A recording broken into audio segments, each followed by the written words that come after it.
안녕하세요. 김영록 TV의 날짜 이야기입니다. 자, 오늘은 4월 11일이 되겠네요. 네, 어제 선거를 잘 치르셨겠죠? 원하는 방향으로 다들 나왔으면 좋겠지만은 또 그렇지 못한 사람도 있을 거고, 뭐 희비가 엇갈리는 것이 어, 인간 사는 세상이 아닌가 이런 생각을 해봅니다.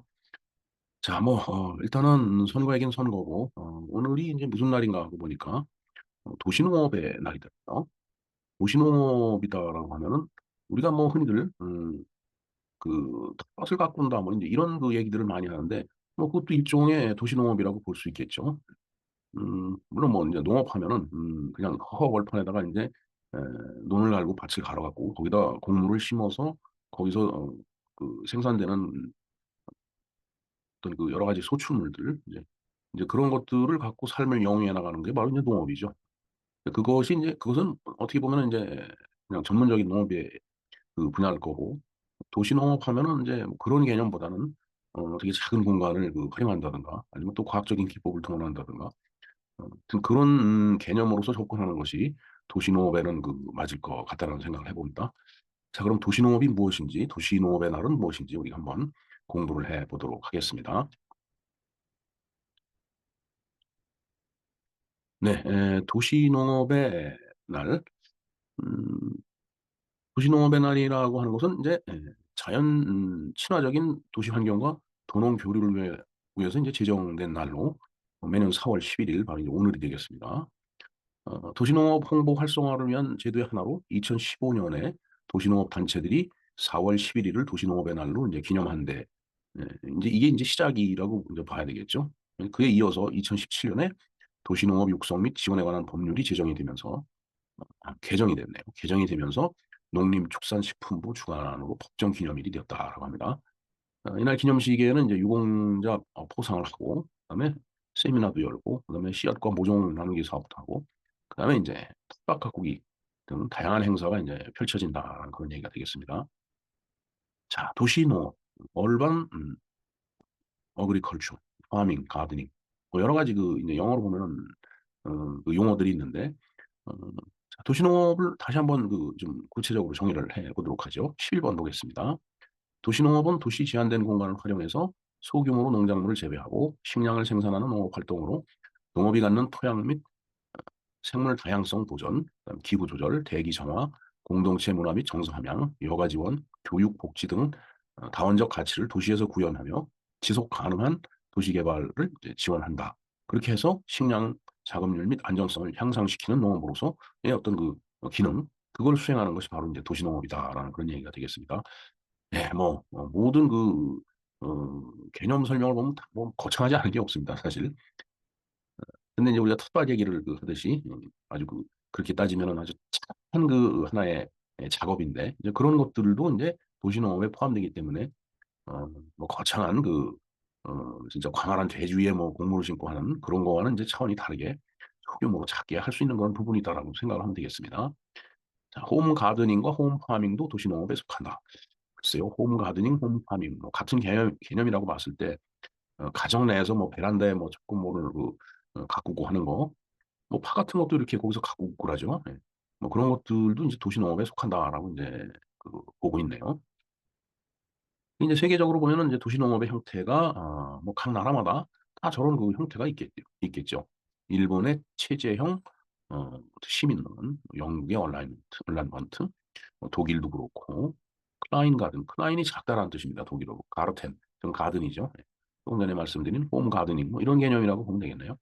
뭐 러시아의 쿠바, 그다음에 캐나다 뭐 각 나라별로 매우 그 이제 활발한 활동이 이루어지고 있다라고 합니다.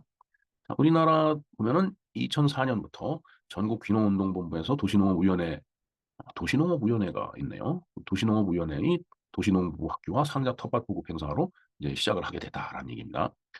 네, 그러고 보니 뭐 제가 그 연구실이 있는 건물 옥상에도 보면은 그 상자 텃밭 그런 게 있었어요. 그래서 뭐 배추 같은 걸 거기서 그 이제 재배하고 하는 걸 봤었는데 글쎄 이게 어떤 집합 채건물이기 때문에 개인 건물이 아니기 때문에 그야말로 그런 일들이 이제 제대로 되지는 않는 것 같습니다. 보면은 누군가는 가서 가꿔줘야 되는데 글쎄요 건물 관리하는 사람들이 거기 올라가서 농사까지 짓는다 이건 뭐 쉽지는 않은 것 같습니다. 자, 인천 도시농업 네트워크의 도시농업 사업, 서울 그린 트러스트의 상자 텃밭 사업으로 도시농업에 대중적으로 그렇게 이제 활성화시키는 역할을 했다라는 그런 얘기가 되겠습니다. 그리고 뭐 서울, 광명, 고양, 수원 여기서 이제 조례 제정도 이렇게 한 모양입니다. 자, 일반적으로 이제 주말 농장이라는 게 있죠. 예, 우리 뭐 주말 농장 다 잘 아실 겁니다. 뭐 그런 형태도 있고, 그다음에 베란다 텃밭, 예, 아까 말씀드린 거죠. 그다음에 옥상 텃밭, 학교 텃밭, 재활용 텃밭 상자와 같이 도시의 짜투리 공간을 활용한 텃밭이 이렇게 조정이 되고 있다. 조성이 되고 있다라는 그런 얘기네요. 자, 정부에서는 2011년 11월 22일 도시농업 육성 및 지원에 관한 법률을 공포를 했고, 그 공포 6개월이 지난 다음부터 이제 저 관련된 법이 시행이 되고 있다고 합니다. 어, 단 특별자치시정에 관한 부분은 2012년 7월 1일부터 시행을 했다. 조금 더 뭐 준비할 게 있었던 모양이죠. 그다음에 2017년 9월부터는 농림축산식품부 장관 발행의 국가 자격증 도시농업관리사 제도가 시행되는 등 많은 관심이 이렇게 증가가 되고 있다라고 이렇게 지금 설명을 하고 있습니다.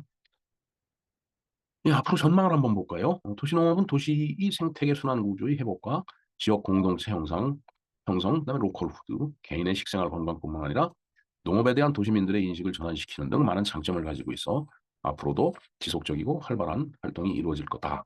그렇게 보고 있습니다. 그리고 이제 유익하고 우수한 측면이 또 많이 이제 있다고 합니다. 도시농업을 함으로 인해서 뭐 지구 온난화 문제라든가 대기 건조, 그다음에 미중 무역 분쟁, 한일 경제 전쟁 등 여파에 따라 계속 발생되는 매우 굉장히 거창합니다. 하여튼 뭐 저런 경제 전쟁을 일으키다 보면은 식량을 자급자족하는데도 영향이 있을 수 있겠죠. 근데 그런 것을 이제 우리가 언급하는 거라고 보면 되겠습니다. 그다음에 이제 뭐 우리나라에도 산불이 많이 나지만 아마존 우림의 산불 뭐 이런 자연재해 등이 지속적으로 일어나게 되면서 기후도 변하고 자꾸 생태계도 파괴되고 그런데 이제 그런 것들을 막을 수 있다라는 얘기죠. 그래서 뭔가 자발적으로 좀 저런 일들을 많이 해줘야 되는데 그에 대한 뭐 대안 같은 거 이런 것들을 제시해주고 그렇게 해야 되겠죠. 그래야지만 거기서 이걸 하면은 좀 뭔가 보탬이 되는구나.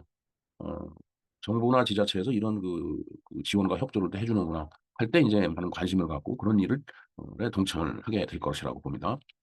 그다음에 도시농업을 활성화하게 되면은 숲과 같은 산림보호 정책은 물론 바다나 갯벌 등 해양 생태계 보호 정책까지 대폭적으로 강화할 수 있는 등 다양한 요구를 충족시킬 수 있게 된다. 그냥 거창합니다. 자우지간. 그다음에 이제 뭐 산림벌채 후에 농경지 조성을 전에는 했죠. 화전민 같은 것들이 다 그런 겁니다. 우리나라가 화전민이 이제 지금은 없죠. 근데 저 어렸을 때만 해도 그 화전 이런 얘기를 많이 들었습니다. 녹화 사업을 하다 보니까 이제 화전민이 자꾸 이제 숲을 망가뜨리니까 이제 그때 이제 그 사람들을 전부 이제 도시 근로자 이런 식으로 또 아니면은 산속이 아닌 일반 그 농촌 지역으로 내려와서 살 수 있게끔 그렇게 정부가 지원을 하고 해서 그 이제 화전민들 이제 지금 없죠.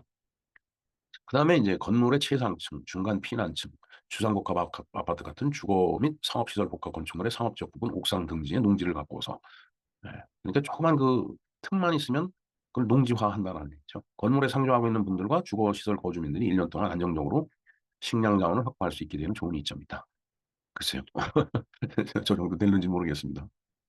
그다음에 여러 매체의 교양 프로그램에도 이와 같은 배경을 소재로 한 이야기들을 토대로 보면은 기후변화 대응 체계 해소 취지 앞장서는 여건이 마련이 되고 그렇게 돼서 여러 가지 그 조건을 갖추게 되면은 또 우리나라 물 부족 국가라고 하니까 뭐 이런 어려움 속에서도 뭔가 새로운 기회가 되지 않느냐 이렇게 지금 보고 있습니다.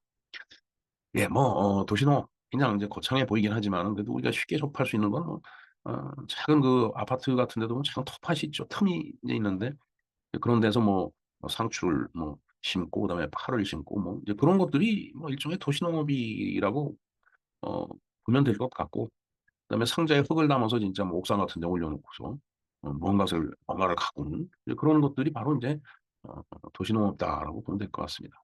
제가 언젠가 어떤 음식점을 갔더니 그 음식점 위에 옥상에 저런 그 텃밭 상자가 있어 갖고서 거기다 깨를 깨를 심어 깻잎이 이렇게 쭉 열렸는데 그 식당에 오는 분들 손님들한테 가서 이제 뜯어가라고 그런 서비스 제공하는 데가 있는 걸 봤습니다. 예.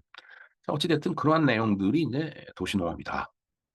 쉽게 얘기해서 광활한 대지 위에서 뭐 하고 이런 것은 그야말로 전문적인 농업의 영역이고 어 우리가 그 살아가면서 쉽게 간편하게 접할 수 있는 것이 바로 이런 텃밭 같은 도시농업이다. 이렇게 보면 될 것 같습니다. 예. 뭐 미흡하지만 도시농업이 무엇인지에 대해서 우리가 공부를 좀 해 보았습니다. 자, 그런가 하면 오늘이 인제 4월 11 일이기 때문에 임시정부 기념일이 되겠습니다. 그리고 지난해에도 말씀을 한번 드렸는데 파킨슨씨병 날이기도 합니다. 뭐 어찌 됐든 나라의 독립을 위해서 애쓰신 선배 세대에게 우리는 감사를 당연히 드려야 되겠죠. 자, 그러나 언제나 우리 가슴에 상처를 주는 것은 모든 그 행위 속에서 자유주의와 사회주의라는 이념이 항상 대결을 하고 있죠. 그래서 그것이 또 논란이 되고 갈등의 근원이 된다라는 데서 마음 아픈 그런 우리의 현실이 있습니다. 자, 그러므로 우리가 이걸 슬기롭게 잘 극복을 해 나가야 된다라고 생각을 합니다. 벌써 해방된 지 80 년이 인제 이렇게 돼 가는데 정말 이게 우리가 풀지 못한 그런 숙제가 아닌가 이런 생각을 해 봅니다. 네. 도시농업의 날, 임시정부 기념일, 파킨슨 씨의 변화 이렇게 세 가지 날에 대해서 한번 우리가 공부를 해 봤습니다. 김영호 TV의 날짜 이야기였습니다. 감사합니다.